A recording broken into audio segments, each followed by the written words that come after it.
Okay, here we have a case with a question about international travel. This question from our Illinois Divorce Support Network, our private Facebook group. Link in bio description, free to join.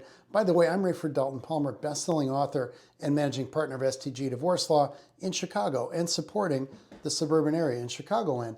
Answering your divorce questions. This one, a real interesting one. In the middle of ongoing contentious divorce, I'm trying to draft an international travel plan for our daughter. Soon-to-be ex has withheld daughter's passport early in the divorce, so this person has some concerns about this. There aren't a lot of details in the question about where they would go or what the concern is specifically, but the person wants to specifically kind of restrict travel. So the questions are, is there any easy way to have a set list of countries to add in?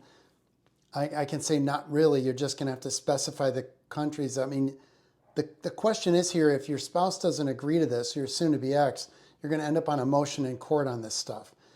So what is reasonable is having an itinerary where your husband says where the kids are going to be, that you know who they're traveling with. It's reasonable, especially during the divorce case, and that they're reachable.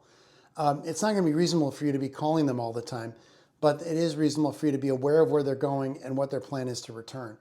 And your restriction on level one, or you want some restriction on countries that are but they're areas of concern. I'm guessing what you mean is by the U.S. State Department, where they rate the level of risk. It's not crazy what you're asking for. I really haven't seen a lot of these kinds of things, but with restrictions, you remember you both have to sign a written consent. If one parent is going to take somebody out of the country, take the children out of the country, they need to show a written consent at the airport as well as the passports for the underage children. It's not enough to just have the passports, folks.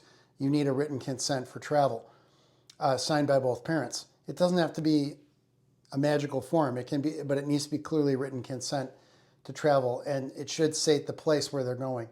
So you said, is it unreasonable to ask for information about who else will be with the child? No, that's reasonable. What type of itinerary is reasonable? Where they're going and when. What days are you in what places?